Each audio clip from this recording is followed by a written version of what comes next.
بسم اللہ الرحمن الرحیم رب اشرح لی صدری ویسر لی امری واحلل عقدۃ من لسانی یفقہوا قولی الحمد للہ وحدہ والصلاة والسلام علی من لا نبی بعدہ وعلى آلہ واصحابہ الذین اوفوا عہدہ اما بعد فاعوذ باللہ من الشیطان الرجیم بسم اللہ الرحمن الرحیم ووصینا الانسان بوالدیہ احسانا حملته امه کرها ووضعته کرها صدق اللہ العظیم وصدق رسوله النبی الکریم الامین ان اللہ وملائکته یصلون علی النبی یا ایها الذین آمنوا صلوا علیہ وسلموا تسلیما الصلاۃ والسلام علیک یا سیدی یا رسول اللہ وعلی آلک واصحابک یا حبیب اللہ مولاي صل وسلم دائما ابدا علی حبیبک خیر الخلق کلہم منزہ عن شریک فی محاسنہ فجوہر الحسن فیہ غیر منقاسم یا اکرم الخلق مالی من الوذ به سواک عند حلول الحادث العممی رب صل وسلم دائما ابدا علی حبیبک خیر الخلق کلہم اللہ تبارک و تعالی جل جلالہ وعم نوالہ واتم برہانہ وعظم شانہ کی حمد و ثنا اور حضور سرور کائنات مفخر موجودات زینت بزم کائنات دستگیر جہاں غم گسار زماں سید سرورام حامی بے قسام قائد المرسلین خاتم النبیین احمد مجتبی جناب محمد مصطفیٰ صلی اللہ علیہ وآلہ واصحابہ وبارک وسلم کے دربار گہربار میں ہدیہ درود السلام عرض کرنے کے بعد وارثان منبر و محراب ارباب فکر و دانش اصحاب محبت و مودت حاملین عقیدہ اہل سنت رب ذوالجلال کے فضل اور توفیق سے ہم سب کو ادارہ صراط مستقیم کے اس پر نور پروگرام میں شرکت کی سعادت حاصل ہو رہی ہے۔ آج ہماری گفتگو کا موضوع ہے ماں کی شان اور امتحان۔ میری دعا ہے خالق کائنات جل جلالہ ہم سب کو قرآن و سنت کا فہم عطا فرمائے اور قرآن و سنت کے ابلاغ و تبلیغ اور اس پر عمل کی توفیق عطا فرمائے۔ رب ذوالجلال نے ماں کو وہ مرتبہ اور مقام دیا ہے، سمندروں کا پانی اپنی گہرائی کے باوجود خشک ہو سکتا ہے، مگر ماں کے دل میں جو بحر شفقت ہے اس کا پانی اپنی اولاد کے لیے کبھی بھی خشک نہیں ہوتا۔ انسان کو کسی شجر سایہ دار کے نیچے بیٹھنے سے وہ چین میسر نہیں آتا جو راحت اس کو ماں کے دامن سے میسر آتی ہے۔ انسان کے سر سے بہت بوجھل گٹھڑی اتارنے سے اس کو اتنی راحت محسوس نہیں ہوتی جتنی راحت اسے اپنے سر پر ماں کے دست شفقت سے حاصل ہوتی ہے۔ انسان کائنات میں کتنی ہی بڑی کرسی پہ بیٹھ جائے تو اس کو اتنی بلندی میسر نہیں آتی جتنی بلندی اس کو اپنی ماں کے قدموں میں بیٹھنے سے میسر آتی ہے۔ اسے کائنات کے کسی لقب میں اور دنیا کی کسی عزت میں اور دنیا کے کسی ایوارڈ سے ایسا سرور نہیں ملتا جو سرور اسے اپنی ماں کے مختصر سے بولے ہوئے جملے سے میسر آتا ہے۔ اور ایک انسان اپنی زندگی میں عمر کے کسی حصے میں پہنچ چکا ہو، اس کو اپنی ماں سے ہر وقت اسی پیار کی طلب ہوتی ہے جو ایک چھوٹے سے بچے کو اپنے ماں سے تقاضا ہوتا ہے۔ خالق کائنات جل جلالہ نے انسان کے لیے اس کی ماں کو بہت بڑا ابر کرم بنایا ہے اور رحمت کا سائبان بنایا ہے۔ میری دعا ہے خالق کائنات جل جلالہ ان تمام حضرات کو کہ جن کی مائیں زندہ ہیں انہیں یہ نعمت تادیر عطا فرمائے رکھے، اور میرے سمیت سب کی مائیں جو زندہ ہیں ان سب کو خالق کائنات جل جلالہ صحت و عافیت کے ساتھ طویل زندگی عطا فرمائے، اور جن کی ماؤں کا وصال ہو چکا ہے خالق کائنات اپنی رحمت کے صدقے ان کو فردوس میں بلند مقام عطا فرمائے۔ جن کے والدین زندہ ہیں خالق کائنات ان کو طویل زندگی عطا فرمائے، اور جن کے والدین دنیا سے جا چکے ہیں رب ذوالجلال ان کو اپنی رحمت کا جوار عطا فرمائے۔ قرآن مجید برہان رشید میں خالق کائنات جل جلالہ نے متعدد مقامات پر والدین کا تذکرہ کیا ہے۔ سورہ احقاف میں خالق کائنات جل جلالہ ارشاد فرماتا ہے وَوَصَّيْنَا الْإِنسَانَ بِوَالِدَيْهِ إِحْسَانًا We had commanded man to do good with his parents. حَمَلَتْهُ أُمُّهُ كُرْهًا His mother bore him with pain. وَوَضَعَتْهُ كُرْهًا and gave birth him with pain. ہم نے انسان کو والدین کے ساتھ اچھے سلوک کا حکم کیا، اس کی والدہ نے اس کو درد کے ساتھ اٹھائے رکھا اور اس نے درد کے ساتھ اس کو جنم دیا۔ قرآن مجید برہان رشید کا یہ مقام بالخصوص میں نے اس موضوع کے لیے اس لیے منتخب کیا ہے کہ امام رازی رحمۃ اللہ علیہ ارشاد فرماتے ہیں کہ احقاف کی اس آیت کریمہ میں خالق کائنات جل جلالہ نے پہلے تو دونوں کا ذکر کیا یعنی والدین کا، اور رب ذوالجلال فرماتا ہے وَوَصَّيْنَا الْإِنسَانَ بِوَالِدَيْهِ إِحْسَانًا کہ ہم نے انسان کو اپنے والدین کے ساتھ، ان دونوں کے ساتھ، باپ اور ماں کے ساتھ حسن سلوک کا حکم دیا ہے۔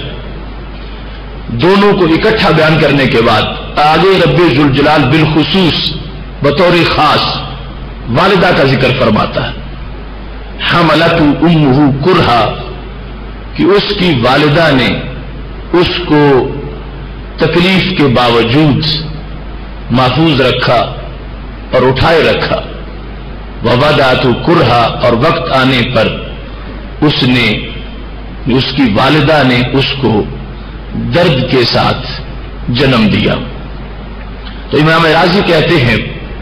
کہ خالق کائنات جل جلالہ نے یہ تعمیم کے بعد جو تخصیص کی ہے تو اس سے یہ ظاہر کرنا مقصود ہے کہ والدہ کا مرتبہ باپ کے مقابلے میں زیادہ ہے. یعنی اکٹھا دونوں کا ذکر کیا، لیکن دونوں میں سے جدا جو ذکر کیا تو والدہ کو ذکر کیا، کیونکہ اولاد کے لیے اس کی مشقت زیادہ ہے، اولاد پر اس کا احسان زیادہ ہے. وہ مدت حمل کی تکلیف ہو، مصائب ہو، یا وضع حمل وقت ولادت کا درد ہو، یا اس کے بعد مدت رضاعت کی قربانی ہو، کیونکہ دودھ اور اس کے لحاظ سے بچے کی نگہبانی، اور اس کے بعد بچے کے آرام کا خیال کرنا، خود تر بستر پہ ہونا، بچے کو خشک بستر دے دینا، اور رات دن اس کی حفاظت کرنا، تربیت کرنا، یہ ساری مشقتیں والدہ برداشت کرتی ہے. تو اس واسطے خالق کائنات جل جلالہ نے اس کا ذکر بالخصوص آخر میں کیا کہ ایک تو احسان والدین کے لیے ہے، دونوں کے ساتھ حسن سلوک کرو، اور پھر بالخصوص جس طرح کہ آپ سورہ قدر میں دیکھتے ہیں کہ خالق کائنات فرماتا تنزل الملائکۃ والروح، اترتے ہیں فرشتے اور جبریل علیہ السلام. حالانکہ جب جبریل بھی ایک فرشتہ ہے فرشتوں میں سے تو الملائکہ میں ان کا ذکر آ گیا تھا، لیکن خالق کائنات جل جلالہ نے جو ملائکہ میں ان کی امتیازی شان ہے اس کے پیش نظر ان کا علیحدہ تذکرہ بھی فرمایا. تو اگرچہ والدین میں والدہ کا ذکر بھی آ گیا اور اس نے سلوک کا تذکرہ بھی آ گیا، لیکن خالق کائنات جل جلالہ نے اس کی بڑی شان کو ظاہر کرنے کے لیے اس کو ساتھ مستقل طور پر بھی ذکر فرمایا ہے. والدہ کا مرتبہ اور مقام، اور اس لحاظ سے قرآن مجید برہان رشید کی جو تشریحات ہیں اور رسول اللہ صلی اللہ علیہ وسلم کے جو فرامین ہیں ان کو سامنے رکھیں تو یہ ساری حکمتیں اجاگر ہوتی ہیں کہ والدہ کو اتنا مرتبہ کس لیے دیا گیا. یہاں تک کہ النہایہ میں یہ حدیث شریف ہے کہ رسول اللہ صلی اللہ علیہ وسلم ارشاد فرماتے ہیں المرأۃ تموت بجمع شہیدہ، اگر کوئی عورت ولادت کے درد کی وجہ سے فوت ہو جائے تو اس کو شہید قرار دیا جائے گا. یعنی وہ عورت کہ جس کے پیٹ میں بچہ فوت ہو گیا اور اس کی اپنی زندگی بھی نہ بچ سکی، اس کو جمعہ کہا جاتا ہے، تو اس کو رسول اکرم نور مجسم شفیع معظم صلی اللہ علیہ وسلم نے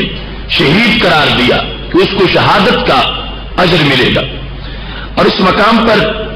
سید عالم نور مجسم شفیع معظم صلی اللہ علیہ وسلم کا وہ فرمان جو کنز الامال میں موجود ہے وہ عظمت کے 14 طبق روشن کرنے کے لیے کافی ہے کہ جب میرے محبوب علیہ الصلوۃ والسلام ارشاد فرما رہے تھے المرأۃ اذا حملت کان لها اجر الصائم القائم المخبت المجاہد فی سبیل اللہ، کہ ایک عورت جو کہ مومنہ ہے، مسلمہ ہے، اور سنت کے سہارے سے سنت کے بعد وہ ایک بچے کی یا بچی کی ماں بننے والی ہے اور مدت حمل گزر رہی ہے، تو سید عالم صلی اللہ علیہ وسلم ارشاد فرماتے ہیں ایسی پوری مدت میں 9 مہینے تک خالق کائنات جل جلالہ اس کو 4 عظیم مردوں کا اجر عطا فرمائے گا. 4 عظیم مرد کون کون سے؟ فرمایا الصائم القائم المخبت المجاہد، وہ بندہ جو ساری رات عبادت کرے،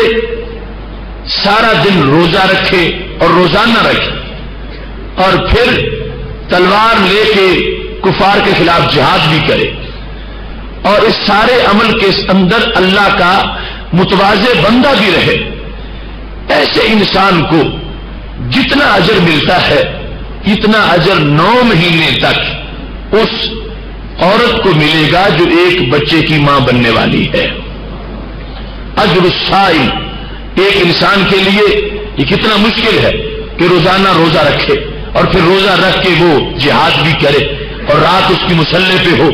یہ ساری صورتحال رسول اللہ صلی اللہ علیہ وسلم کے سامنے ہے، اور وہ وجہ کہ جس کی بنیاد پر ماں کا حق زیادہ بنتا ہے اور اس کی تعظیم زیادہ ہے، اس کا مقام زیادہ ہے، محبوب علیہ الصلوۃ والسلام نے اپنی حدیث شریف میں یوں اجاگر کر دیا اور قیامت تک کے لیے ایک مومنہ کو یہ مرتبہ دیا کہ وہ کبھی بھی غیروں کے جھانسے میں نہ آئے کہ جو کہے کہ ہم خواتین کو بڑے حقوق دے رہے ہیں اور ہمارے ہاں بڑی شان ہے خواتین کی، جن کے ہاں معاذ اللہ عورت کو ایک کمرشل چیز کے طور پر پیش کیا جاتا ہے۔ محبوب علیہ الصلوۃ والسلام نے مسلم خاتون کو یہ واضح کیا کہ ہمارے ہاں تیرا اتنا مرتبہ و مقام ہے کہ یہ مدت جو مدت حمل ہے 9 مہینے تک خالق کائنات کے ہاں ایک خاتون کو گھر بیٹھے مجاہد کا ثواب بھی ملے گا، روزہ دار کا ثواب بھی ملے گا، متہجد کا ثواب بھی ملے گا، اور سارے رات رب ذوالجلال کو سجدہ کرنے والے صوفی کا ثواب بھی دے دیا جائے گا۔ ایسے ہی فرمایا جس وقت پھر اس کی تکلیف کا دوسرا مرحلہ شروع ہوتا ہے جب بچے کی ولادت کا وقت آتا ہے، اذا ضربہ طلق، طلق اس درد کو کہا جاتا ہے جو ولادت سے پہلے اور ولادت کے وقت ہوتا ہے۔ تو محبوب علیہ الصلوۃ والسلام فرماتے ہیں لا تدری الخلائق ما لها من الاجر، اس وقت جو اس مومنہ کو رب ذوالجلال اجر دے رہا ہے اس کی مقدار اتنی ہے کہ ساری مخلوقات اگر اکٹھی ہو جائیں، فرشتے اور انسان، اور گننا شروع کر دیں کہ اللہ اس مومنہ کو کتنا اجر دے رہا ہے، تو ہمارے نبی علیہ السلام فرماتے ہیں ساری مخلوقات مل کے بھی اس کی نیکیوں کا حساب نہیں کر سکتی۔ اور اس کے بعد جس وقت اس کے ہاں بچے کی ولادت ہو جاتی ہے، اذا وضعت، جب وضع حمل ہو جاتا ہے، ڈلیوری ہو جاتی ہے، تو اس کے بعد کیا ہوتا ہے؟ میرے محبوب علیہ الصلوۃ والسلام ارشاد فرماتے ہیں کان لها بكل مسا اور ردا اجر نفس تحییھا، مدت رداعت کے اندر جتنی دیر تک وہ بچہ یا وہ بچی اپنی والدہ کا دودھ انہوں نے پینا ہے، ہر گھونٹ کے بدلے خالق کائنات جل جلالہ اس عورت کو، مومنہ کو جس کا دودھ اس کا بچہ پی رہا ہے، ہر گھونٹ کے بدلے رب ذوالجلال اس کو ایک جان کے زندہ کرنے کا ثواب عطا فرمائے گا۔ ایک جان کو زندہ کرنا بہت بڑی نیکی ہے، اور مدت رضاعت میں 2000 گھونٹ یا 5000 گھونٹ یا 10,000 گھونٹ ایک بچہ اپنی والدہ کی دودھ کے پی رہا ہے، اگرچہ والدہ خود خوش ہوتی ہے اور پلائے نہ تو اس کو چین نہیں آتا، اور اس کی طبیعت کا یہ تقاضا ہے کہ وہ اپنے جگر پارا کو دودھ پلائے، لیکن چونکہ اس نے اسلام کی چادر اوڑھی ہے اور سنت کے طریقے سے وہ اس منصب پر فائز ہوئی ہے، تو پاک محبوب علیہ السلام ارشاد فرماتے ہیں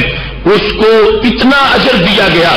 کہ جتنے گھونٹ اس کا بیٹا یا اس کی بیٹی جتنے گھونٹ دودھ کے وہ پیتے ہیں، تو خالق کائنات جل جلالہ اس کو ایک جان کے زندہ کرنے کا ثواب عطا فرماتا ہے۔ لہذا اسلام میں ہر ماں جو ہے وہ کئی جانوں کو زندہ کرنے والی قرار پاتی ہے، کیونکہ جب اس کی اولاد ہے، یقیناً اولاد اس کا دودھ پیتی ہے اور دودھ پینے کی وجہ سے اس کو اجر و ثواب ملتا ہے، تو یہ ایک بہت بڑا عالی وقار مرتبہ ہے ماں کے لیے کہ جو بظاہر کام اپنا کر رہی ہے، اپنے بیٹے کو پلا رہی ہے، لیکن رب ذوالجلال کے ہاں اس کے کوٹے میں اتنی بڑی نیکیاں شمار ہو رہی ہیں۔ ایک جان کو زندہ کرنے کی جو نیکی ہے اس کا کوئی تصور نہیں کر سکتا، اور یہ گھر بیٹھی اپنے بستر پہ لیٹی اپنے گھر میں بغیر کسی تکلیف کے روزانہ سینکڑوں جانوں کو زندہ کرنے کا ثواب عطا فرما لیتی ہے۔ تو جس دین سے اتنا ثواب ملتا ہے وہ دین دنیا کا کامل دین ہے، وہ اسلام ہے، اور وہ کائنات میں اس بات کو عام کر رہا ہے کہ جتنی عظمت اسلام نے ایک خاتون کو دی ہے، اتنی عظمت اور وقار کسی بنائے ہوئے قانون میں اور ضابطے میں کہیں بھی کسی عورت کو عطا نہیں کی گئی۔ اب یہ جو وجہ تھی حملت ام کرہا و ودات کرہا، اس کی وضاحت حدیث شریف سے بھی سامنے آ گئی۔ دودھ جب تک اس کا بچہ پی رہا ہے، ہر گھونٹ پر ایک جان کے زندہ کرنے کا ثواب ملتا ہے۔ وَإِذَا فَاطَمَتْ، اور جب وہ بچے کا دودھ چھڑاتی ہے اور فارغ ہو جاتی ہے تو ضرب الملک علی منکبها وقال استنفی العمل، پھر اس کے کندھے پہ فرشتہ ہاتھ رکھتا ہے اور وہ کہتا ہے استأنف العمل، جس عمل سے تم پہلے گزری ہو اس کو دوبارہ شروع کر دو۔ یہ سارا جتنا بھی اس کی زندگی کا مرحلہ ہے اور جو توحید کے لحاظ سے اس کی شان ہے، اس کا کوئی مرض نہیں ہے،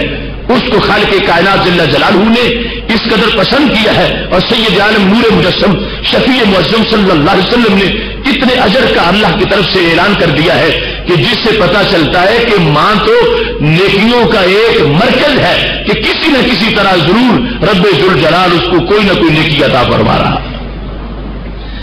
اس کے بعد ماں کا مقام دیکھنے کے لیے پہلے ہم اس موضوع کو سامنے رکھتے ہیں،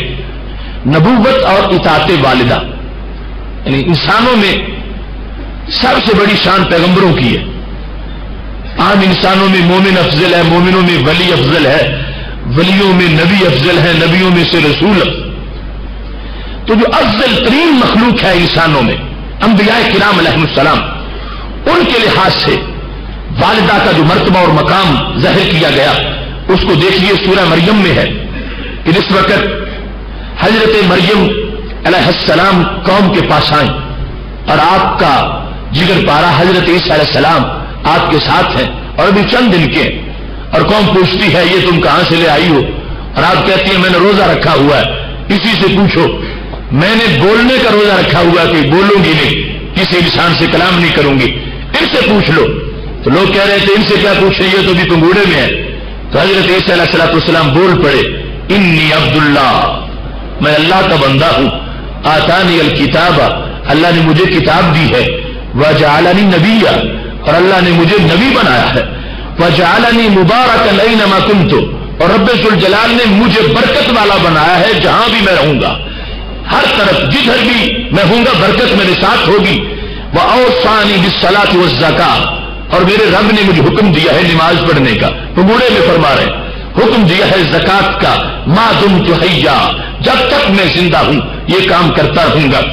اب بڑی بڑی جو نبوت کی شانیں ہیں ان کو پنگوڑے میں بیان کیا جا رہا ہے۔ جب یہاں تک پہنچے تو اگلی شان کیا تھی، فرمایا وبرم بوالدتی، اللہ نے مجھے اپنی والدہ کے ساتھ حسن سلوک کرنے والا بنایا ہے۔ یعنی دیکھو کہ کس سٹیٹس کے عہدوں کا ذکر ہو رہا ہے، نبوت کا تذکرہ ہے کہ اللہ نے مجھے اپنا بندہ بنایا، مجھے کتاب دی، اللہ نے مجھے یہ شان دی کہ میں نماز پڑھوں گا، میں زکات دیتا رہوں گا۔ یہ ساری بڑی بڑی صفتیں بیان کرتے ہوئے فرمایا کہ اللہ تبارک و تعالیٰ نے مجھے کیا بنایا، برم بوالدتی،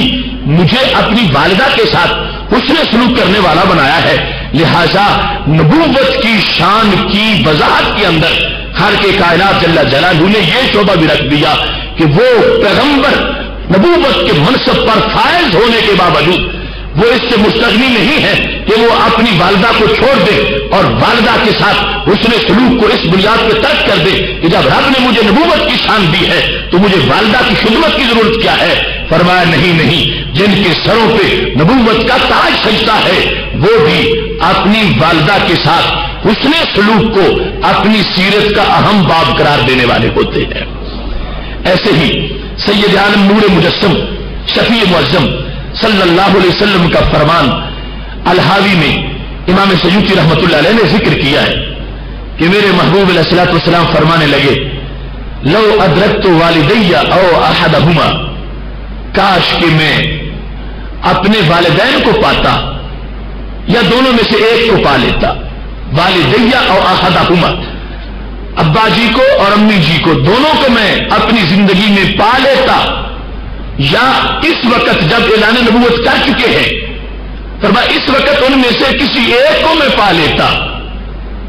پہلے لفظ عام بولا، اس سے مراد یہ بھی ہو سکتا تھا کہ والد مل جاتے یا والدہ، میں نبوت کا اعلان کر چکا ہوتا، مجھے یہ بہار بھی میسر آتی کہ میرے ابا جی بھی مجھے منصب نبوت پر دیکھتے اور یہ میری امی بھی مجھے منصب نبوت پہ دیکھتی۔ پھر فرمانے لگے وَأَنَا فِي صَلَاةِ الْعِشَاءِ، اور حالت یہ ہوتی کہ نماز عشاء کا ٹائم ہوتا، وَقَدْ قَرَأْتُ فَاتِحَةَ الْكِتَابِ، اور میں فاتحہ پڑھ چکا ہوتا۔ مطلب کیا ہے کہ یہ نہیں ہے کہ نماز ابھی شروع کی ہے، نماز کا اہم حصہ میں ادا کر چکا ہوتا اور فاتحہ جو ہے اس کے بارے میں اللہ تعالیٰ کا فرمان ہے، جسے قدسی ہے کہ فاتحہ میرے اور بندے کے درمیان نصف نصف ہے، آدھی بندے کے لیے آدھی میرے لیے ہے. یعنی ادھر بندہ بولتا ہے الحمدللہ رب العالمین، تو اللہ بھی بولتا ہے حامدانی عبدی، فرشتوں میرے بندے نے میری حمد کی ہے.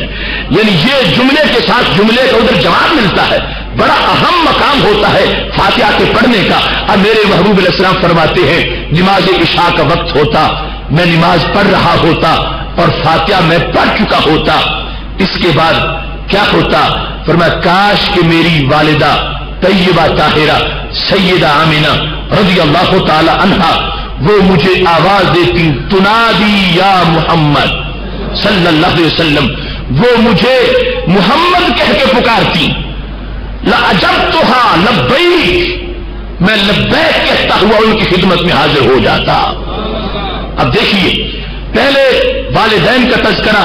اور پھر فرمایا ایک ان میں سے، اور لیکن آگے جو لفظ استعمال کیا تو مؤنث کا، تنادی میری امی ہوتی بطور خاص، اور میں نماز پڑھ رہا ہوتا وہ مجھے آواز دیتی تو میں کہتا لبیک کہ تمہارے دربار میں حاضر ہوں. اب یہاں سے جہاں عظمت والدہ کا پتہ چلا، وہاں محبوب علیہ الصلوۃ والسلام کی والدہ کی عظمت کا بھی پتہ چلا. وہ محبوب پوری کائنات جن کو لبیک یا رسول اللہ کہتی ہے صلی اللہ علیہ وسلم، ہر مومن صالح اور ہر مومن کامل اور ہر عقیدہ صحیح کا حامل انسان، وہ آج بھی کائنات کی دھرتی میں جہاں رہتا ہے وہ لبیک یا رسول اللہ صلی اللہ علیہ وسلم کی صدا کو بلند کرتا ہے. ابھی جو پچھلے کچھ مہینوں میں مسئلہ چلا تھا گستاخانہ خاکوں کا، وہ ممالک کے جہاں پر ایک خاص قسم کے فرقے کے لوگوں نے لوگوں کے عقائد پر پردہ ڈال کے وہاں پہ حالات کو پوری طرح محفوظ کیا ہوا تھا، لیکن اس مسئلے پر وہاں بھی لوگوں نے عام اپنی دکانوں پہ جو پوسٹر لگائے تو وہ یہی تھے لبیک یا رسول اللہ صلی اللہ علیہ وسلم. پوری کائنات جن کو لبیک لبیک کہتی ہے، آخر وہ جس کے لیے لبیک کہہ رہے ہیں کہ کاش میری امی مجھے کہتی، میں بولتا اجبتہا، نماز چھوڑ دیتا، ان کے پاس چلا جاتا، میں جواب دیتا لبیک اے میری امی میں تمہارے پاس حاضر ہوں. اگر معاذ اللہ حضرت آمینہ رضی اللہ تعالی عنہا کے ایمان کے بارے میں کسی طرح کا کوئی شک و شبہ ہوتا یا ان کے فضائل میں کوئی کمی ہوتی تو ہرگز رسول اکرم نور مجسم شفیع معظم صلی اللہ علیہ وسلم اعلان نبوت کے بعد اور دعا کی عظمت اور بالخصوص نماز کا مقام واضح کرنے کے بعد یہ ہرگز نہ کہتے کہ وہ نماز جو میری آنکھوں کی ٹھنڈک ہے وہ میں پڑھ رہا ہوتا اور ادھر امی میری بلاتی اور میں نماز چھوڑ کے چلا جاتا. میرے محبوب علیہ الصلوۃ والسلام کا یہ جملہ اس کو واضح کر رہا ہے کہ لبیک کہتے ہوئے میرا جانا اس بات کی دلیل ہے قیامت تک کے لیے میرے امت کے لیے کہ وہ میری والدہ کے بارے میں بولتے وقت ادب اور احترام سے بولیں کہ جن کو میں لبیک کہہ رہا ہوں وہ میرے غلاموں کی کتنی بڑی مخدومہ ہوں گی. کتنے ادب سے نام لوں ام رسول کا، لازم ادب بہت ہے اصل الاصول کا. بنت وہب مقام ہے تیرا بڑا بلند، چرچا ہے سب بہاروں میں ایک تیرے پھول کا. جس کی نگاہ میں ام نبی کا حیا نہ ہو، وارث ہے ابو جہل کا ابن سلول کا. آصف کی یا الہی تجھ سے ہے یہ دعا، ڈنکا بجاؤں ہر جگہ عشق رسول کا. حضرت آمینہ رضی اللہ تعالی عنہا کے بارے میں ہمارے محبوب علیہ الصلوۃ والسلام جن کے قدموں کی خاک سے ہم کروڑ درجہ ادنا ہے، جب وہ محبوب علیہ الصلوۃ والسلام یہ فرماتے ہیں کہ میں لاجبتہا، میں جواب دیتا اور لبیک کہتا، تو اس سے پتا چلا کہ محبوب علیہ الصلوۃ والسلام کے دل میں اپنی والدہ طیبہ طاہرہ کا کتنا بڑا مرتبہ و مقام ہے. اسی کے ساتھ جس وقت سید عالم نور مجسم شفیع معظم صلی اللہ علیہ وسلم مقام جعرانہ پر تشریف فرماتے، مقام جعرانہ ابو داؤد شریف میں حدیث شریف ہے، حضرت ابو الطفیل رضی اللہ تعالیٰ عنہ راوی ہے، وہ کہتے ہیں رأیت رسول اللہ صلی اللہ علیہ وسلم یقسم لحما بالجعرانہ،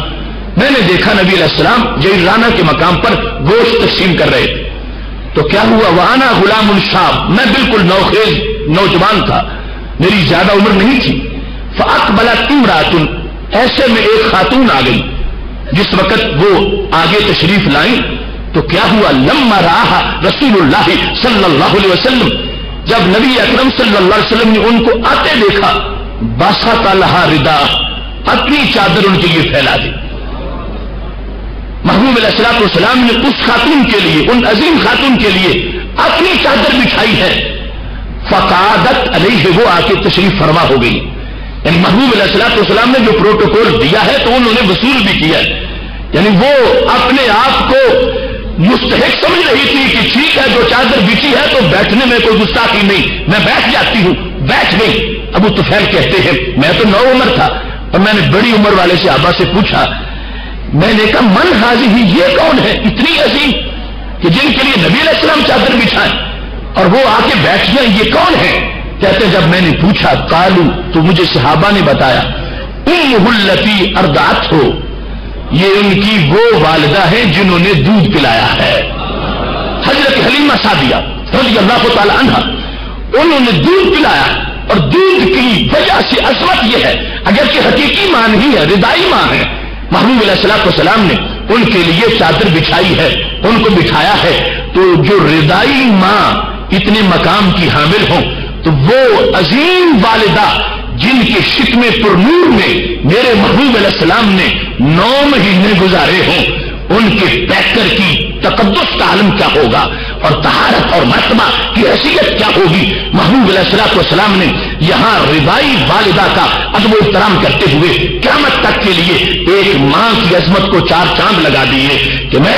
محمد صلی اللہ علیہ وسلم جو سارے رسولوں کے قائد ہیں اور سب مخلوقات میں افضل ترین انسان ہیں اور ساری مخلوقات میں اللہ کے ہاں سب سے پسندیدہ اور برگزیدہ ہیں، انہوں نے بھی ماں کی عظمت اور احترام کو ملحوظ خاطر رکھا ہے اور قیامت تک کے لیے اپنی امت کو ماؤں کے ساتھ حسن سلوک کا عملاً سبق عطا فرما دیا ہے۔ ایسے ہی نبوت اور اطاعت والدہ کے ساتھ ولایت اور اطاعت والدہ، اس کو پیش نظر رکھیں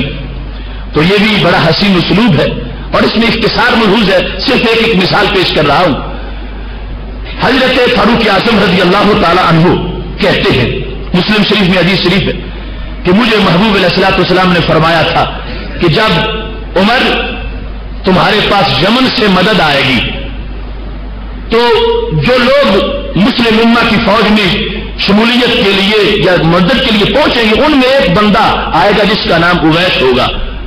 عمر اس سے تم دعا بھی کروانا اور یہ علامات ہیں میں بیان کر دیتا ہوں جن کی وجہ سے تم اویس کو پہچان سکو گے۔ حضرت عمر رضی اللہ تعالیٰ عنہ کہتے ہیں کہ جو بھی لوگ اور جو گروہ آتا تھا یمن سے میں پوچھتا تھا کہ تم نے کیا کوئی اویس نامی انسان ہے؟ میں کہتا حل انت اویس؟ تو بہت دیر پوچھتا رہا، کوئی بندہ اویس نامی نہ ملا۔ بالآخر ایک دن میں نے ایک شخص سے پوچھا انت اویس بن عامر، کیا تم اویس بن عامر ہو؟ تو انہوں نے کہا نام، میں اویس بن عامر ہوں۔ تو انہوں نے کہا فکان بک برسن فبارا آمن ہو الا موضع درہم، کیا تم برس کے مریض رہے ہو؟ تو انہوں نے کہا ہاں میں مریض رہا ہوں۔ تو حضرت عمر رضی اللہ تعالیٰ عنہ نے کہا کہ مجھے نبی علیہ السلام نے خبر دی تھی ایک یمن سے بندہ آئے گا، نام اس کا اویس ہوگا اور اس کو برس کا مرض ہوگا مگر وہ ٹھیک ہو چکا ہوگا اور ایک درم جتنا پیچھے باقی ہوگا، وہ نشان ابھی باقی ہے۔ تو حضرت اویس نے دکھا دیا۔ تو حضرت فاروق اعظم رضی اللہ تعالیٰ عنہ کہنے لگے لہو والدۃ وہو بہا بر، مجھے نبی علیہ السلام نے یہ بھی بتایا تھا کہ ان کی علامت یہ ہے کہ وہ اپنی والدہ کی بہت خدمت کرنے والے ہوں گے۔ تو کیا تمہاری والدہ زندہ ہے اور تم ان کی خدمت گزار ہو؟ تو حضرت اویس انہوں نے کہا ہاں میں والدہ کی خدمت میں مصروف رہا ہوں۔ سیدنا عمر رضی اللہ تعالیٰ عنہ نے کہا مجھے محبوب علیہ الصلوۃ والسلام نے جو علامات بتائی تھی اور دوسرے لفظوں میں جو غیب کی خبریں دی تھیں ایک نہیں متعدد، اور حضرت عمر رضی اللہ تعالیٰ عنہ کا یقین ہے کہ ان میں سے کوئی خبر جھوٹی نہیں ہے اور ساری سچی ہیں۔ مجھے اس میں یہ بتا دیا گیا تھا اور میں تمہارے انتظار میں تھا کیونکہ مجھے محبوب علیہ السلام نے یہ فرمایا تھا لو اقسم علی اللہ لابرہ، اس کو رب نے شان اتنی عطا فرما رکھی ہوگی، جو اویس ہوں گے ان کی شان یہ ہوگی اگر وہ قسم اٹھا دیں گے کہ اے رب یہ کام یوں ہونا چاہیے، رب ذوالجلال ان کی قسم جھوٹی نہیں ہونے دے گا۔ اور مجھے محبوب علیہ الصلوۃ والسلام نے یہ کہا تھا ان استطاعت ان یستغفر لک فافعل، عمر اگر کروا سکو تو اپنے لیے ان سے دعا کروا لینا، اور میں تجھ سے دعا کروانا چاہتا ہوں۔ دعا بھی انہوں نے کر دی، اور یہ بھی پتہ چل گیا کہ کبھی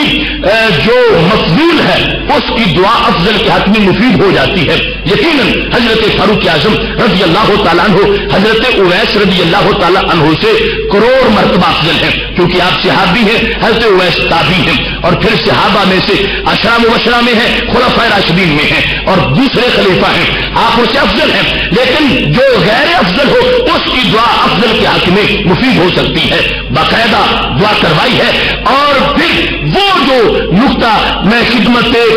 ماں کے لحاظ سے بیان کرنا چاہتا ہوں کہ حضرت فاروق اعظم رضی اللہ تعالیٰ عنہ کو رسول اللہ صلی اللہ علیہ وسلم نے حضرت اویس رضی اللہ تعالیٰ عنہ کے بارے میں، یعنی اویس کرنی کے بارے میں جو ان کی سیرت کا مین تعارف کروایا ہے، ان میں سے سرفہرست یہ بات بیان کی ہے کہ وہ ایسے انسان ہوں گے تابعین میں ہونے کے باوجود ان کی دعائیں قبول ہوتی ہوں گی، اور ان کی سیرت یہ ہے کہ وہ اپنی والدہ کے ہر درجے کے اطاعت گزار ہوں گے۔ ایسے ہی ہم دیکھتے ہیں تو کتب حدیث کے اندر صحابہ کرام علیہم رضوان کے ہاں ایسا جذبہ بڑا موجود ہے۔ طبرانی نے موجم کبیر میں ذکر کیا ہے، محمد بن سیرین جو تابعین میں بہت بڑے امام ہیں، جو خوابوں کی تعبیر بتایا کرتے تھے، محمد بن سیرین کہتے ہیں کہ حضرت عثمان غنی رضی اللہ تعالیٰ عنہ کا زمانہ تھا تو کھجور کی قیمت بہت بڑھ گئی، یعنی کھجور کا درخت جو ہے یہاں تک کہ 1000 درہم قیمت ہو گئی۔ اس زمانے میں حضرت اسامہ رضی اللہ تعالیٰ عنہ نے اپنی کھجور کا درخت کاٹا، اور کھجور کے درخت کے اندر تنے میں ایک چربی ایسی چیز ہوتی ہے جس کو شہم کہتے ہیں کھجور کی، اور وہ لذیذ ہوتی ہے۔ حضرت اسامہ رضی اللہ تعالیٰ عنہ نے وہ نکالی اور اپنی والدہ کے لیے پیش کی۔ لوگوں نے بڑا تعجب کیا کہ کھجور کا ریٹ اتنا بڑھ چکا تھا اور 1000 درہم کی کھجور ہو چکی ہے،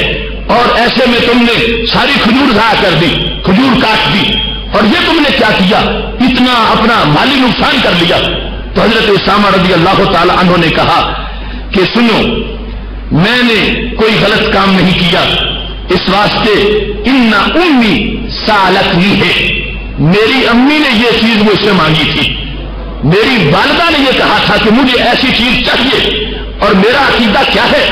لا تسألنی شیئا اقدر علیہ الا اعطیتها، میری ماں جو چیز مجھ سے مانگے اور بس میں ہو کہ میں وہ دے سکوں، اگرچہ مجھے کتنا ہی نقصان ہو جائے، میں اپنی ماں کی وہ بات ضرور پیش کرتا ہوں۔ اس سلسلہ میں پیچھے نہیں رہتا۔ انہوں نے چونکہ اس کا تقاضا کیا تھا، لہذا اس تقاضے کو پورا کرتے ہوئے میں نے وہ کھجور کاٹ دی ہے، کیونکہ مجھے جو مرتبہ اور مقام رسول اکرم نور مجسم شفیع معظم صلی اللہ علیہ وسلم نے والدہ کا سکھایا ہے، اس مقام کی وجہ سے میں اس کو کوئی بڑی قیمت نہیں سمجھتا۔ میں سمجھتا ہوں کہ اگر امی میری دعا دیں گی تو یہ چھوٹی سی قیمت ہے جو میں نے رحمتوں کے حصول کے لیے پیش کر دی ہے۔ محبوب علیہ الصلوۃ والسلام کے صحابہ کرام علیہم رضوان کا یہ عمل بھی یقیناً ہمارے محبوب علیہ السلام کی تبلیغ اور بات کا حصہ تھا۔ اب اس سعادت کا اگر ہم ایک اختصار کے ساتھ جائزہ لینا چاہیں کہ ماں کی شان کتنی بڑی ہے، تو میں یہ کہوں گا کہ ماں کی خدمت کام چھوٹا ہے اور انعام بہت زیادہ۔ ایک شخص ایک کام کرتا ہے مگر اس کے نام جو ہیں وہ شریعت مطہرہ میں رب ذوالجلال نے کئی بنا دیے ہیں۔ حضرت انس رضی اللہ تعالیٰ عنہ کہتے ہیں کہ ایک شخص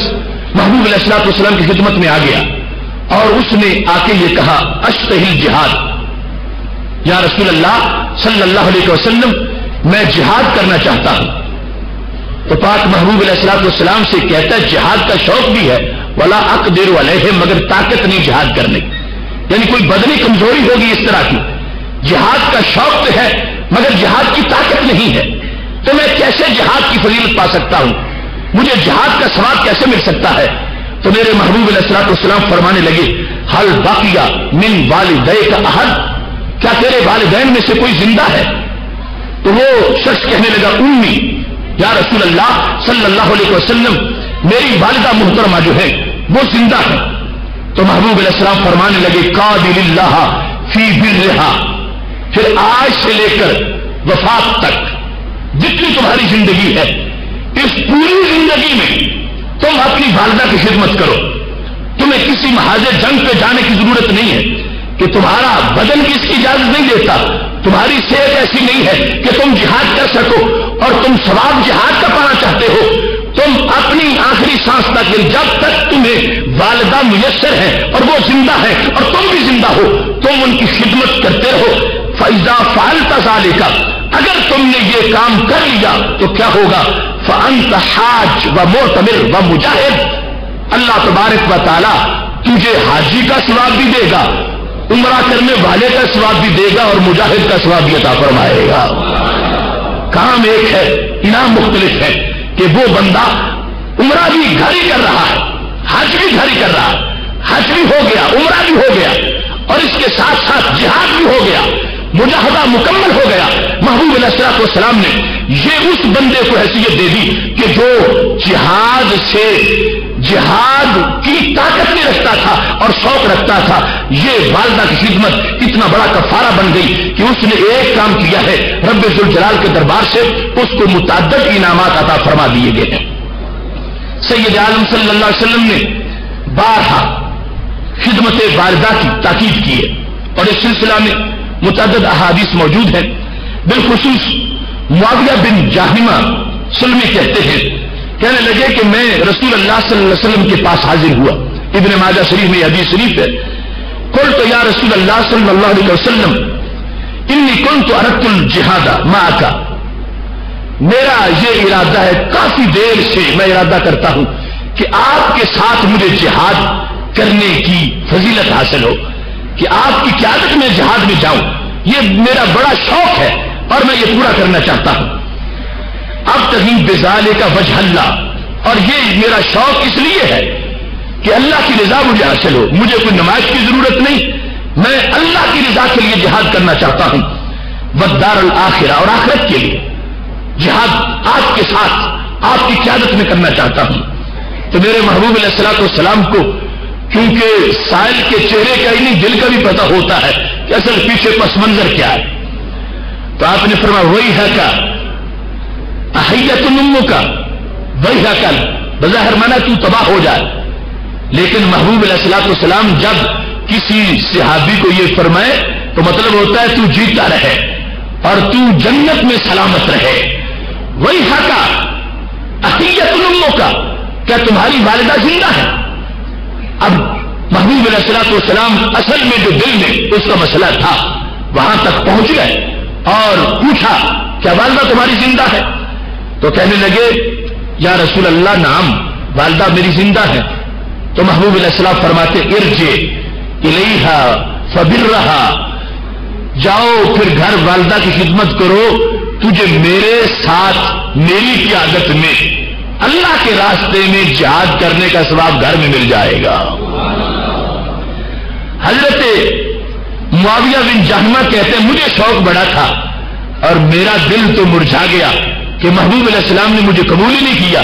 کہتے ہیں میں نے پہلے دائیں طرف سے پوچھا تھا، مجمع لگا ہوا تھا، میں چلتا چلتا بائیں طرف سے آ گیا اور پھر میں نے کہا یا رسول اللہ صلی اللہ علیہ وسلم انی کنت اردت الجہاد، مدتوں سے جہاد کرنے کا میرا شوق تھا اور آپ کی قیادت میں کرنا چاہتا تھا اور آج آیا ہوں، مجھے قبول فرما لو، آخرت کے لیے جہاد کرنا چاہتا ہوں. تو محبوب علیہ السلام نے پھر پوچھا احیت امک کا، کیا تمہاری والدہ زندہ ہے؟ تو کہتے ہیں نام ہاں. تو محبوب علیہ السلام نے فرمایا ارجع الیہا فبرہا، جاؤ وہاں اس سے سلوک کرو، خدمت کرو، اللہ تمہیں میرے ساتھ مل کے جہاد کرنے کا ثواب عطا فرما دے گا. حضرت معاویہ کہتے ہیں میں پھر مایوس ہوا تو دوسری بار بھی کام نہیں بن سکا. کہتے ہیں تیسری بار میں سامنے سے آ گیا اور میں نے محبوب علیہ الصلوۃ والسلام سے پھر آ کے پوچھا.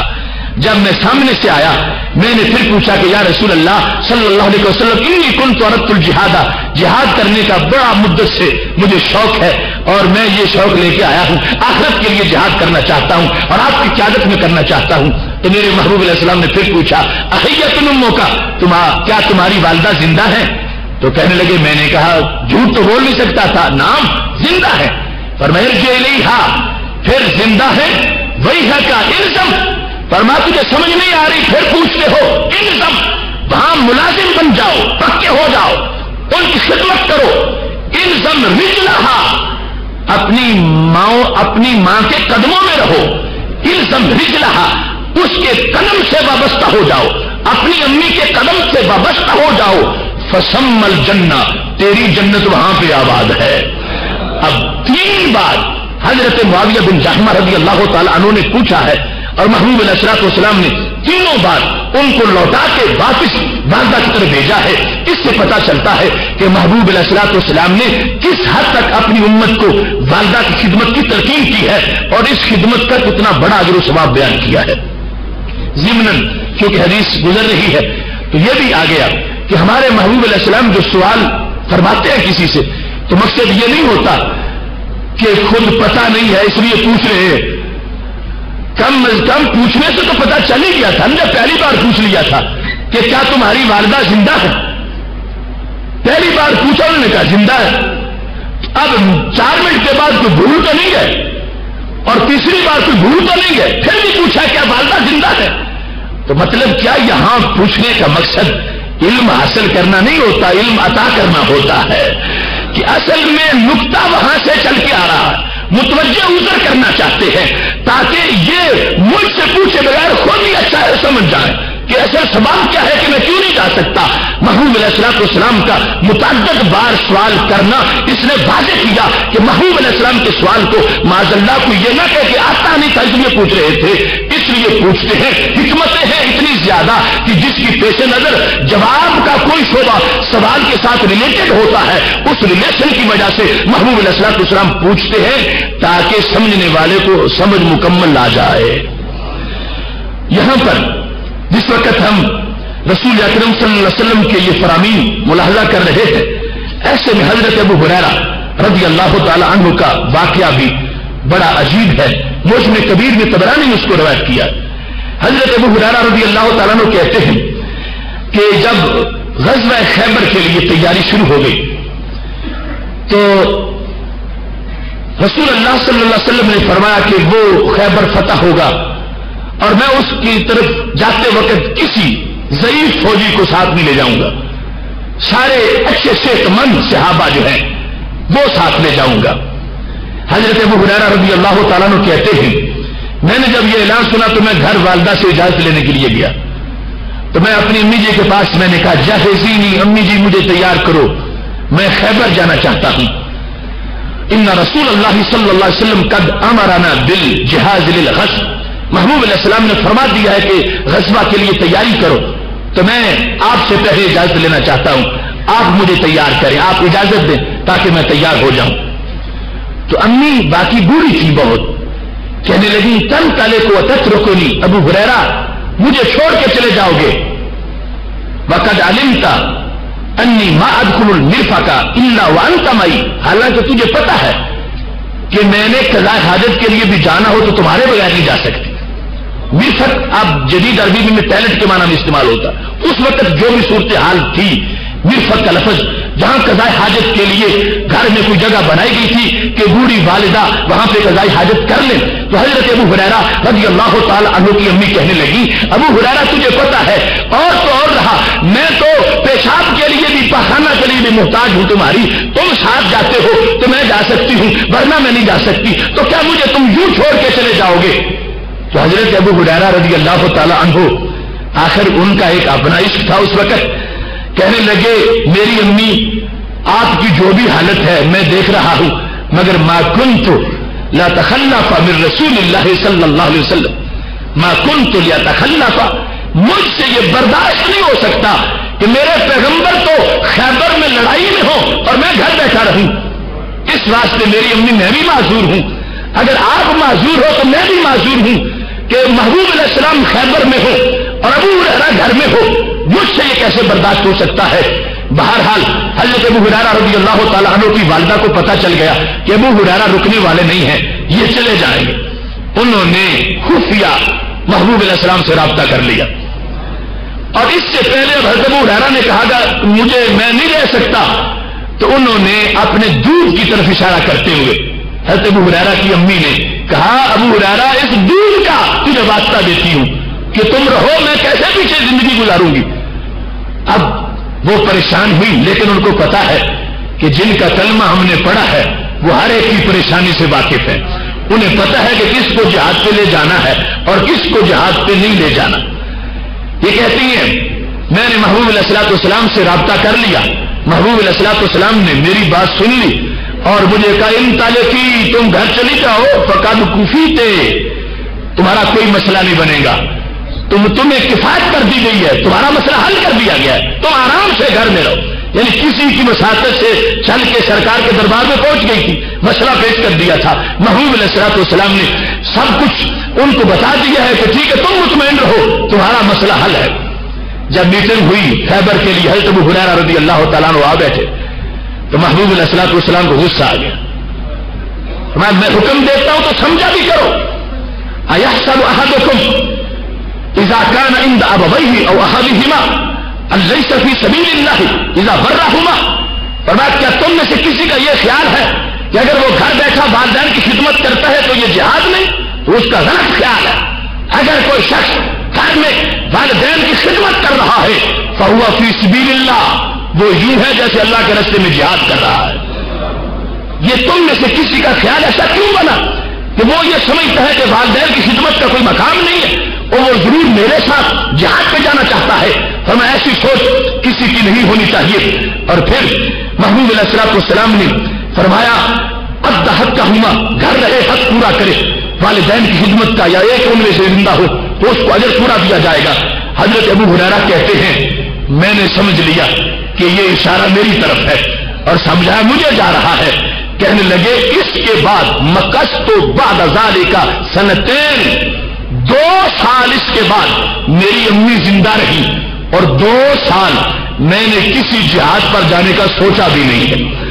2 سال میں گھر رہا ہوں اور سارے جہاد اور سارے غزوات میں نے ترک کر دیے اور سید عالم نور مجسم شفیع معظم صلی اللہ علیہ وسلم کے جملوں کی تاثیر اور یہ صحابہ کے دل کا اطاعت کا جذبہ ہے کہ مقصد کیا ہے سرکار کو راضی رکھنا. اگر جہاد پر جانے سے سرکار ناراض ہو جائے تو اس جہاد کا فائدہ کیا ہوگا، اور گھر رہنے سے سرکار راضی ہو جائے تو پھر گھر رہنا افضل کتنا ہے. لہذا حضرت ابو ہریرہ رضی اللہ تعالیٰ عنہ کہتے ہیں کہ محبوب علیہ الصلوۃ والسلام کے اس جملے سے فرمان سے مجھے یہ سمجھ آ گئی کہ پاک محبوب علیہ الصلوۃ والسلام کس قدر میری والدہ کے بارے میں آپ شفقت کا اظہار فرما رہے ہیں اور والدہ کی خدمت آپ کو کتنی مطلوب ہے. لہذا 2 سال تک پھر میں نے کبھی جا کے پوچھا ہی نہیں اور مسلسل اپنی والدہ محترمہ کی خدمت میں مصروف رہا.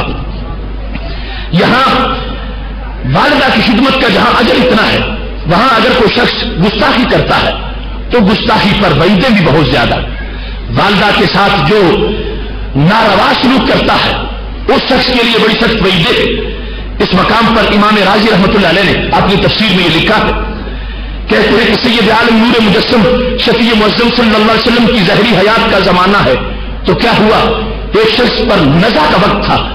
اور اس کی روح اٹک گئی اور زبان پر کلمہ شہادت جاری نہیں ہوتا تھا. محبوب علیہ الصلوۃ والسلام کو بتایا گیا کہ ہم اس پہ شہادت پیش کرتے ہیں اور وہ زبان سے بول نہیں سکتا اشہد ان لا الہ الا اللہ و اشہد ان محمد رسول اللہ. جس وقت یہ بیان کیا گیا تو محبوب علیہ السلام تشریف لے گئے، اسے جا کے کلمہ پڑھوایا مگر پھر بھی اس سے پڑھا نہ جا سکا. کیا تھا، اس کا بدن کانپ رہا تھا، وہ تڑپ رہا تھا اور جس طرح یعنی چھری چلا کے جانور کو چھوڑ دیا جاتا ہے یہ حالت تھی اس کی اور اس کو تلفظ شہادتین کی توفیق حاصل نہیں ہو رہی تھی. ایسے میں کیا ہوا، محبوب علیہ الصلوۃ والسلام نے جو پاس موجود تھے، اب سوال اسی پس منظر میں سمجھنا کہ پاس والوں کو بھی شہادت سمجھانا مقصود تھا. فرمایا اما کانا یصلی اما کانا یصوم اما کانا یزکی، کیا یہ بندہ نماز نہیں پڑھتا تھا، کیا یہ روزہ نہیں رکھتا تھا، کیا یہ زکات نہیں دیتا تھا؟ قالوا بلا، سب نے کہا یا رسول اللہ صلی اللہ علیہ وسلم یہ نمازی تھا، یہ روزے دار تھا، یہ زکات نہیں دیتا تھا. تو محبوب علیہ الصلوۃ والسلام نے پھر دوسری بار پوچھا حل اکا والدیہ، کیا والدین کا نافرمان تھا؟ اس پر لوگوں نے بتا دیا یا رسول اللہ صلی اللہ علیہ وسلم، ہاں یہ والدین کا نافرمان تھا، نمازی بھی ہے، روزے دار بھی ہے، زکات بھی دیتا ہے۔ اب یوں سمجھو کہ پورا مکمل صوفی، یعنی پھر وہ صحابہ میں سے صوفی، یعنی صحابہ کے اندر، سارے صحابہ ان کے اندر یہ عمل کی رونق موجود ہے۔ اب ایک بندہ اتنے حق ادا کر رہا ہے اللہ کے، نماز، روزہ، زکات، سب کچھ سارے فرائض پورے کر رہا ہے، مگر شہادتین زبان بند ہو گئی ہے اور کلمہ جاری نہیں ہو رہا۔ محبوب علیہ الصلوۃ والسلام نے فرمایا یہ پھر والدین کا نافرمان ہے؟ بتایا گیا ہاں والدین کا نافرمان ہے۔ محبوب علیہ الصلوۃ والسلام فرمانے لگے ہاتو بأمی، پھر اس کی امی کو بلا کے لے آؤ۔ جس وقت آئی تو کیا صورتحال تھی؟ ہیا عجوز اورا، ایک آنکھ صحیح تھی اور نہایت لاغر اور بوڑھی تھی، وہ آہستہ آہستہ چلتی چلتی آ گئی۔ تو میرے محبوب علیہ الصلوۃ والسلام نے فرمایا ہلا فوت عنہ، کیا تو نے اس کو معاف نہیں کیا؟ تو کہنے لگی لا آفو، نہ کیا ہے نہ کروں گی، میں نے اس کو معاف نہیں کیا۔ لأنہ لطمنی وفقع عینی، اس نے مجھے تھپڑ مارا تھا تو آنکھ تب نکلی تھی، ایک آنکھ میری اس کی وجہ سے ضائع ہوئی تھی، تو میں نے اس کو پہلے بھی معاف نہیں کیا اور معاف نہیں کروں گی، اس نے اتنا میرے پر ظلم کیا ہے۔ تو آخر محبوب علیہ الصلوۃ والسلام کی رحمت کی چھتری لگی ہوئی ہو اور پھر بھی والدہ کا دل بھی نرم نہ ہو، محبوب علیہ الصلوۃ والسلام فرمانے لگے ہاتو بالحطب، اب لکڑیاں اکٹھی کرو، آگ لے آؤ۔ جب آپ نے یہ فرمایا لکڑیاں اکٹھی کرو، آگ جلاؤ، اب وہ بولی، بوڑھی کہتی ہیں قالت وما تصنع بالنار، میرے محبوب آگ کیوں منگوا رہے ہو؟ آگ کی کیا ضرورت ہے؟ آگ سے کیا کرو گے؟ تو میرے محبوب علیہ الصلوۃ والسلام نے فرمایا احرقہ بالنار بین یدیک، میں تیرے سامنے اس کو جلاؤں گا اور تجھ پر جو ظلم اس نے کیا ہے وہ بدلا لوں گا۔ تجھ پر اس نے ظلم کیوں کیا، میں اسے تیرے سامنے جلاؤں گا۔ جزا اللہ لما عمل بک، دیکھیں جو تجھ سے اس نے ظلم کیا ہے میں اس ظلم کا بدلہ لینا چاہتا ہوں، لہذا آگ جلا کے اس میں اس کو جلاؤں گا، آگ جلاتا ہوں اور اس کو اس میں رکھتا ہوں۔ جس وقت محبوب علیہ الصلوۃ والسلام نے یہ فرمایا تو کہتی افوتو محبوب ایک بار نہیں میں نے کئی بار معاف کر دیا، افوتو کے نعرے لگا رہی ہے، میں نے معاف کیا، میں نے معاف کیا۔ اب رسول اللہ صلی اللہ علیہ وسلم کا حکمت کا انداز، حالانکہ جلانا مقصود نہیں تھا اور یہاں تک کہ حیوانوں کو جلانے سے منع کیا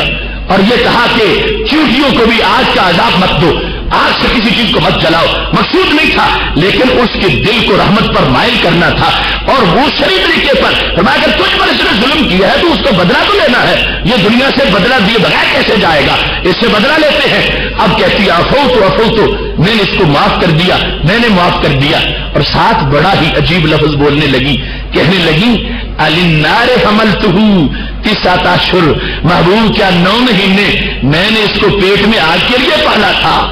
النار حملتہ، میں نے 9 مہینے 9 اشہر 9 مہینے میں نے اپنے پیٹ میں کیا یہ آگ کے لیے رکھا تھا؟ النار اربعتہ سنتین، کیا 2 سال میں نے اس کو آگ کے لیے دودھ پلایا تھا؟ نہیں میرے محبوب میں نے آگ کے لیے نہیں پلایا تھا، میں نے آگ کے لیے اپنے شکم میں اس کو نہیں رکھا تھا۔ تو رسول اکرم نور مجسم شفیع معظم صلی اللہ علیہ وسلم نے جس وقت حکمت سے اس سے کہلوا دیا ہے، معافی دلوا دی ہے، تو کیا ہوا انطلق لسانہ، اب اس کی زبان بول پڑی، وہ شخص جس کی زبان اٹک چکی تھی اور زبان سے کچھ نہیں نکل رہا تھا وہ زبان بولی ہے اور کہتا ہے اشہد ان لا الہ الا اللہ واشہد ان محمد رسول اللہ۔ اسی کے ساتھ ہی ساری منزلیں آسان ہو جاتی ہیں۔ تو یہ وہ منظر کہ اگر کوئی شخص والدین کی خدمت کرتا ہے، والدہ کی خدمت کرتا ہے تو اس کو اجر ملتا ہے، اور اگر نہیں کرتا تو پھر اس کے لیے وعیدیں ہیں اور سخت سزائیں ہیں، اور سخت سزاؤں سے بچنے کا ایک ہی طریقہ ہے، والد کو جنت کا درمیانہ دروازہ قرار دیا گیا ہے، سینٹرل گیٹ جنت میں جانے کا والد ہے۔ اور محبوب علیہ الصلوۃ والسلام نے 3 حضرات کی جن کی دعائیں قبول ہوتی ہیں ان میں سے والد کی دعا جو اولاد کے لیے ہو اس کا ذکر فرمایا ہے، اور پھر والدہ تو ہے ابر کرم، اس رحمت کی برسات اس کی طرف سے ہوتی ہے۔ اب مختصر سے وقت میں جو ماں کا امتحان ہے اس کا جائزہ بھی بڑا ضروری ہے۔ سید عالم نور مجسم شفیع معظم صلی اللہ علیہ وسلم کا یہ فرمان بخاری شریف میں موجود ہے. حضرت عبداللہ بن عمر رضی اللہ تعالیٰ عنہ کہتے ہیں کہ محبوب علیہ الصلوۃ والسلام فرماتے ہیں المرأۃ فی بیت زوجها راعیۃ وہی مسئولۃ عن رعیتها. زوج کے گھر میں، خاوند کے گھر میں، زوجہ خاوند کے گھر کے اندر زوجہ کی کیا حیثیت ہے؟ فرمایا وہ اس کے گھر کی نگران ہے، راعیہ ہے، حکمران ہے. وہی مسئولہ عن رعیتها، اور سارے گھر کا حساب اس سے لیا جائے گا، سارے گھر کی نگرانی کا اس سے مواخذہ ہوگا. اس کو شریعت نے گھر والی حقیقت میں بنایا ہے کہ وہ اس گھر والے کی گھر والی ہے اور رعیہ ہے، اس کو نگران قرار دے دیا گیا. تو سب سے بڑی امانت اس کے پاس کیا ہے؟ اس خامد کی نسل کی حفاظت، کہ پہلے نمبر پر تو وہ نسل حلال ہو اور پھر آگے اس کا کردار صاف ہو. والدہ کے لیے ضروری ہے کہ اس کے پاس یہ پہلی درسگاہ ہے انسان کے لیے، اور اس نے سب کچھ پڑھانا ہے، وہ خالی ذہن اس نے بھرنا ہے. لہذا اگر اس کی عادات اچھی ہیں تو بیٹے اولاد ساری پاکیزہ ہے، اس کو حلال حرام کا پتہ ہے، وہ اندھلے برتنوں میں بچوں کو نہیں کھلاتی اور پاک اور پلیت کا امتیاز کرتی ہے، اور ان کی تربیت کے لحاظ سے ہر اچھی بری بات کو سمجھتی ہے کہ یہ ان کے چہروں کے سامنے اگر یہ کام ہو گیا تو یہ نقش بن جائے گا ان کے ذہنوں کے اندر. لہذا ان کو یہ بات بھی سنائی نہیں دینی چاہیے، ان کو یہ چیز بھی نظر نہیں آنی چاہیے. ان ساری باتوں کی جس وقت حفاظت کر کے وہ خامد کی نسل پر پہرا دیتی ہے تو رب ذوالجلال اس کی ہر سانس کو بندگی میں شمار فرما دیتا ہے. اس کی دوسری ڈیوٹی یہ ہے کہ اپنی اولاد کے سامنے کبھی بھی اپنے خامند کا شکوہ نہ کرے، کبھی اس کا گلہ نہ کرے، اپنی اولاد کا ذہن اپنے خامند کے بارے میں پائزن نہ کرے اور ان کے خامند کے خلاف اکسائے نہ، اور کبھی بھی کوئی ایسی بات نہ کرے جس سے اولاد کے سامنے اپنے ابا جی کا مرتبہ کم نظر آتا ہو، یعنی کوئی توہین کا پہلو نکلتا ہو، کسی لحاظ سے کوئی دنیاوی فیصلہ ہو. جو کچھ کیا ہے وہ اس زوجہ اور زوج کا آپس میں معاملہ ہے، وہ ڈسکس کرنا چاہے تو کر لیں، مگر یہ زوجہ اولاد کے سامنے اپنے خامند کے فیصلوں پر تنقید نہ کرے اور کسی طرح بھی اپنے ایسے جذبات ان کا اظہار نہ ہونے دے کہ جس کی وجہ سے اولاد پر منفی اثرات مرتب ہوں. یہاں تک کہ رسول اکرم صلی اللہ علیہ وسلم نے یہ واضح کیا ہے کہ ہمیشہ بیوی کو اپنے خامند کا جو معیشت کا شعبہ ہے اس کا ادب کرنا چاہیے. وہ جو کام کرتا ہے اس کام پر، یعنی وہ یہ کہ حرام کا کام نہ کرتا ہو، کاروبار مثلا کپڑے کا کام کرتا ہے تو والدہ اپنے بچوں کے سامنے کپڑے کے کاروبار کے کیڑے نہ نکالے کہ یہ کوئی کام نہیں، کام بڑا یہ گندا ہے، یہ کرنے نہیں چاہیے، فلاں کرنا چاہیے. فرمایا جو زوجہ اپنے زوج کے ڈپارٹمنٹ کے ساتھ وفادار ہوتی ہے اس کی وفاداری اللہ کے ہاں اطاعت میں شمار ہوتی ہے. لہذا یہ اس کو پوری طرح خیال رکھنا چاہیے. اور پھر سب سے اہم کام جو والدہ کا ہے ڈیوٹی کے لحاظ سے، کیونکہ جتنا بڑی شان ہوتی ہے اتنا بڑا امتحان ہوتا ہے. کبھی پرائمری کے طالب علم سے پی ایچ ڈی کا امتحان تو نہیں لیا جاتا، جو پی ایچ ڈی کا ہو اسی کا امتحان پی ایچ ڈی کا ہوتا ہے. تو جب ماں کی شان اتنی ہے تو ماں کا امتحان بھی اتنا ہے. بندے کو جب مشکلات آتی ہیں زندگی کے کسی حصے میں، اگر اسے ماں کا سایہ حاصل ہے وہاں جا کے پناہ لیتا ہے، وہاں مشورہ کرتا ہے. اب ماں کا امتحان شروع ہو گیا. ایک طرف اللہ کی محبت ہے، دوسری طرف بیٹے کی محبت ہے، اور مسئلہ سامنے آ گیا اور فتویٰ ماں کا چلے گا، بات ماں کی مانی جائے گی. اب ماں کے لیے بیٹے سے پیار بڑا ہے اور ادھر اللہ سے بھی پیار ہے اور سب سے زیادہ ہے. بیٹا مشورہ کرنے آیا ہے یہ کام کروں یا نہ کروں، اور اس میں دنیاوی فائدہ بیٹے کا ہے مگر دنیاوی فائدہ دینی فائدہ نہیں. دنیا کا فائدہ تو ہے، آخرت کا فائدہ نہیں. بندے تو راضی ہو جائیں گے، مولا راضی نہیں ہوگا. تو ماں کا امتحان یہ ہے کہ وہ امتحان یوں پاس کرے کہ میرے بچے دنیا ناراض ہوتی ہے تو ہو جائے، عرش والا ناراض نہیں ہونا چاہیے. لہذا ماں کا یہ امتحان ہے کہ اس کے پاس آ کے بات ختم ہوگی تو اسے یہ نہیں ہے کہ بیٹے کی محبت ساری محبتیں بلا دے، اسے پتہ ہی نہ ہو کہ میں نے کہنا کیا ہے، بتانا کیا ہے. اب جس وقت بیٹے نے پوچھا کہ دو طریقے ہیں، ایک ہے فیشن دوسرا ہے سنت، امی میں کیا کروں، تو امی کا امتحان شروع ہو گیا. اور پاس تب ہوگی جب کہے گی بیٹے فیشن کو قدم کی ٹھوکر سے رون ڈالو اور سنت کا جھنڈا لے کے زندگی گزارو. اس وقت یہ کامیاب ہو جائے گی. یہ اس اس کا امتحان ہے. اگر ایسا نہیں کرے گی اپنا مرتبہ کھو جائے گی، اور اس انداز سے اس میں پھر اس کے لیے وہ عظمتوں کے سارے سلسلے، ان کے سارے بلندیوں کے مراتب کے گر جانے کا خطرہ پیدا ہو جائے گا. تو یہ امتحان اجمالی طور پر میں نے آپ کے سامنے رکھا ہے. اس کی تفصیلات جو ہیں وہ بہت زیادہ ہیں، لیکن وقت کے دامن کو سامنے رکھتے ہوئے اپنی بات اس بات پہ ختم کر رہا ہوں کہ والدہ کی عظمت کو بیان کرنے کا مقصد زندگی میں ان کے ساتھ حسن سلوک ہے، اور بعد از وصال ان کے لیے ایصال ثواب ہے. ایصال ثواب کے لحاظ سے بھی والدین کو بھولنا نہیں چاہیے. علامہ اقبال کی والدہ جب فوت ہو گئی تو اقبال کہنے لگے، کس کو اب ہوگا وطن میں آہ میرا انتظار، کون میرا خط نہ آنے سے رہے گا بے قرار. کس کو اب ہوگا وطن میں آہ میرا انتظار، کون میرا خط نہ آنے سے رہے گا بے قرار. خاک مرکز پہ تیری لے کر یہ فریاد آؤں گا، اب دعائے نیم شب میں کس کو یاد آؤں گا. خاک مرکز پہ تیری لے کر یہ فریاد آؤں گا، اب دعائے نیم شب میں کس کو میں یاد آؤں گا. تخم جس کا تو ہمارے کشت جامیں بو گئی، شرکت غم سے وہ الفت اور محکم ہو گئی. میری دعا ہے خالق کائنات جل جلالہ ہمیں اس مفہوم پر عمل کی توفیق عطا فرمائے. وآخر دعوانا ان الحمدللہ رب العالمین. انشاءاللہ تبارک و تعالی ہمارا کل کا موضوع بڑا ہی مارکۃ الآراء موضوع ہے، بدعت اور اس کا مفہوم. بدعت کے بارے میں جو ایک غلط پراپوگنڈا کیا جا رہا ہے، سنت کا پرچم لہرانے کے لیے اور بدعت کی جڑیں کاٹنے کے لیے کل کا موضوع بڑا اہم موضوع ہے. وقت پہ اس موضوع کو سننے کے لیے بسم اللہ الرحمن الرحیم. شروع اللہ کے نام سے جو بڑا مہربان نہایت رحم والا ہے.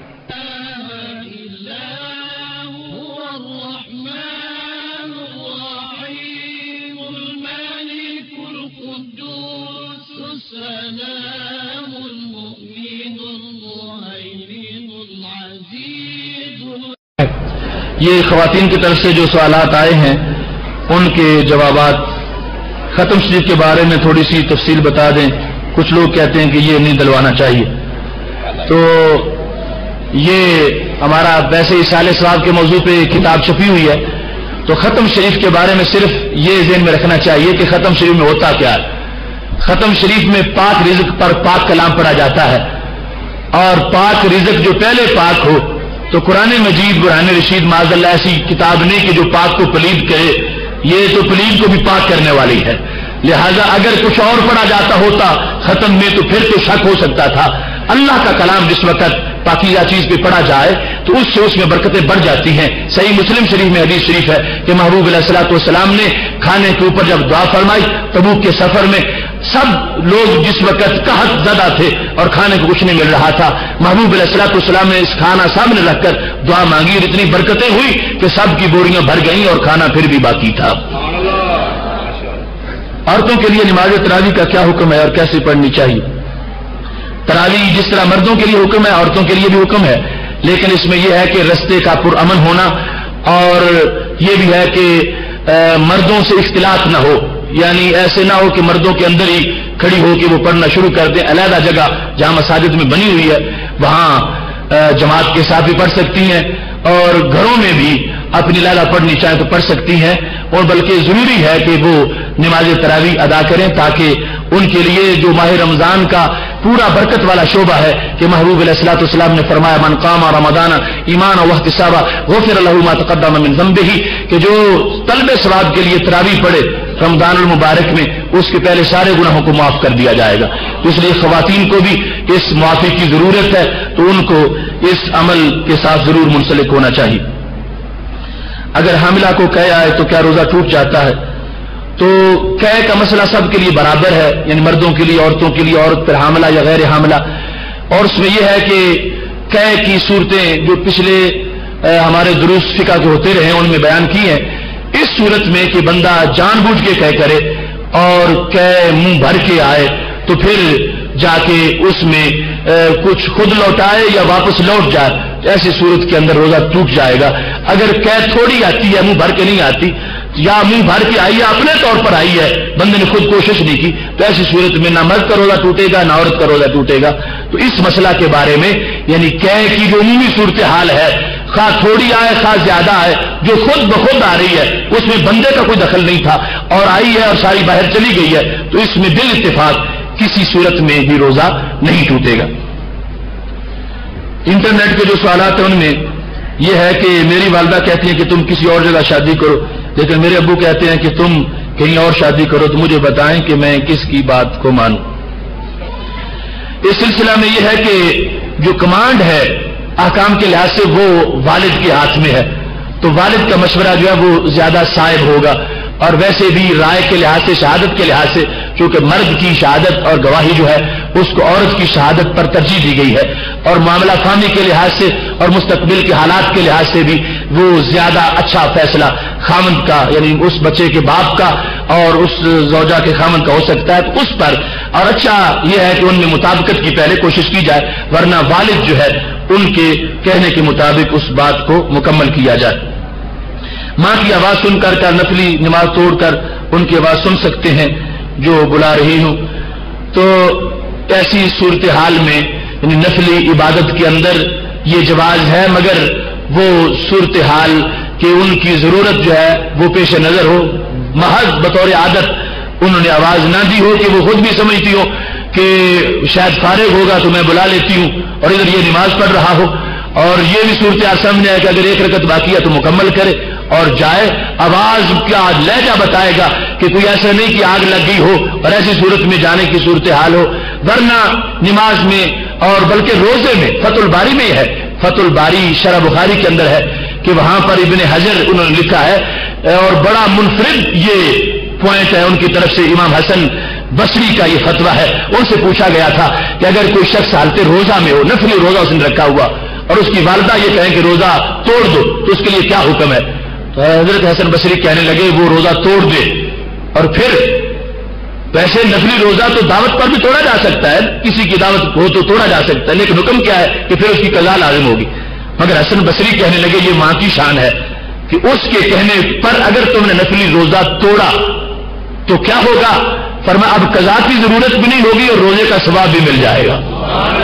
یعنی یہ فتح الباری شرح بخاری کے اندر یہ ابن حجر، امام ابن حجر نے حضرت حسن بصری رضی اللہ تعالیٰ عنہ کا فتویٰ ذکر کیا ہے۔ یعنی اتنی بڑی شان ہے ماں کی کہ اس کے کہنے پر نفلی روزہ بچے نے توڑ دیا، اور حالانکہ نفلی عبادت توڑ دیا تو واجب ہو جاتی ہے پھر اس کو ادا کرنا دوبارہ، اور میں اب اس کو قضا کی ضرورت نہیں ہے، اور یہ بھی نہ سمجھے کہ مجھے پورے روزے کا ثواب نہیں ملے گا، اللہ تبارک و تعالیٰ اس کو پورے روزے کا ثواب عطا فرما دے گا۔ تو یہ مسائل تھے انٹرنیٹ کے۔ باقی چونکہ معاملات جو ہیں وہ زیادہ طویل ہیں، یہ ایک حدیث شریف کے بارے میں پوچھا گیا کہ والدہ کی قبر کی زیارت اجازت مل گئی ہے، دعا کی اجازت نہیں ملی۔ مسلم شریف کی حدیث، یعنی رسول اللہ صلی اللہ علیہ وسلم کی والدہ محترمہ کے بارے میں جو کچھ لوگ شک اور شبہ میں ہوتے ہیں ان کے لحاظ سے پوچھا گیا، تو حضرت شیخ عبدالحق محدث دہلوی رحمۃ اللہ علیہ نے اشیاۃ اللمات کے اندر نبی علیہ الصلوۃ والسلام کے والدین کے ایمان کو 3 طریقوں سے ثابت کیا ہے، اور وہ تینوں طرق جو ہے وہ امت کے اندر مستند طریقے ہیں۔ یہاں پر یہ مطلب تھا کہ جو بخشش کے لیے محتاج ہو اور اس نیت سے دعا کرنے کا جو ارادہ ہو، تو محبوب علیہ الصلوۃ والسلام کو روکا گیا کہ ان کی تو پہلے بخشش کر دی گئی ہے اور انہیں معاف کر دیا گیا ہے، لہذا اب یہ خیال نہ فرمانا کہ ابھی تک وہ یعنی کسی وبال یا دوسری کسی صورتحال میں وہ اس میں اسیر رہی ہو اور اب ان کو چھڑانے کی نوبت آئی ہو۔ نہیں نہیں، نبی علیہ الصلوۃ والسلام کی نسبت کے اظہار کے لیے کہ وہ اب دعا سے عذاب سے نہیں بچیں گی، ان کو پہلے ہی عذاب سے محفوظ رکھا گیا ہے۔ اور اس سلسلہ میں یہ بات جو بطور خاص دین میں رکھنی چاہیے کہ جس وقت انسان عام بندہ قرآن پڑھتا ہے تو اس کی کیا شان ہے کہ البس والدہ تاج یوم القیامہ، قیامت کے دن اس کے والدین کو تاج پہنایا جائے گا۔ عام اس کے والدین ہیں، جو قرآن یاد کر لے اور عمل کر لے اس کے والدین کے سر پہ تو تاج ہو، اور جن کے بیٹے کے سینے پہ اترا ہو اور ان کے لیے کچھ نہ ہو، یہ کیسے ہو سکتا ہے؟ اور پھر سید عالم نور مجسم شفیع معظم صلی اللہ علیہ وسلم کی نسبت اور عظمت سے، یعنی جس وقت پوری کائنات کے اندر خزانے بٹ رہے ہیں، وہ سب سے پہلے والدین کا جو ایک حصی طور پر حق ہے وہ عظمتیں، وہ نیکیاں، ان کا حصہ امت کی طرف وہاں بھی وصول ہو رہا ہے۔ یہاں حدیث شریف میں مقصد جو تھا وہ یہ تھا کہ اس کو کوئی یہ نہ سمجھ لے کہ نبی علیہ السلام نے دعائیں مانگ کے اب بخشوایا ہے اور پہلے اتنے سال عذاب میں گزر گئے ہیں۔ ایسی صورتحال کو رد کرنے کے لیے اس کو ذکر کیا گیا، اور باقاعدہ حدائق الانوار کے اندر جو سیرت کی مستند کتاب ہے ائمہ کے نزدیک، اس میں اس حدیث کو منسوخ قرار دیا گیا کہ جو والدین کی دعا کے بارے میں اجازت نہ ملنا، یہ حدیث شریف جو اس منسوخ ہے، اور اس پر کوئی بندہ اپنا ایمان برقرار نہیں رکھ سکتا کہ یہ کہے کہ معاذ اللہ نبی علیہ الصلوۃ والسلام کے ایمان کی شان، والدین کے ایمان کی شان میں کوئی کمی ہے یا انکار کرے، یہ کسی کے لیے یہ جائز نہیں ہے۔ باقی کل کا موضوع آپ نے پہلے سن لیا ہے کہ وہ بدعت کا معنی و مفہوم، اس کو بیان کرنے کے لیے ہوگا۔ باقی چونکہ سوالات کا طویل سلسلہ ہے، اس میں اب تمام کا جواب دینا اس وقت ممکن نہیں ہے۔ یہ پوچھا گیا کہ والدہ مائدہ کی قبر کا بوسہ لینا جائز ہے کہ یہ نہیں، تو نفس جواز ہے کسی قبر کا بوسہ لینے میں، مگر احتیاط یہ ہے کہ نہ لیا جائے، کیونکہ اس میں خطرہ ہے کہ حالت سجدہ بن جائے، اور بالخصوص عوام کے لیے یہ امتیاز مشکل ہے۔ تو اس میں ہمارا موقف احتیاط کا ہے کہ یہ طریقہ ہے کہ جائیں اور دور کھڑے ہو کے فاتحہ شریف پڑھیں اور فاتحہ شریف پڑھ کے اصالہ ثواب کر کے واپس چلے آئیں، اس طریقے سے حاضری جو ہے وہ دینی چاہیے۔ ایسے دیگر جو مزارات ہیں اولیاء کرام کی، ان کے لحاظ سے بھی امام احمد رضا خان فاضل بریلوی رحمۃ اللہ علیہ کی کتاب احکام شریعت اور دیگر کتب میں انہوں نے یہی حاضری دینے کا طریقہ بتایا، اور عوام کے لیے بوسہ سے منع کیا کہ اس میں احتیاط کرنی چاہیے۔ اللہ تبارک و تعالی ہمیں عمل کی توفیق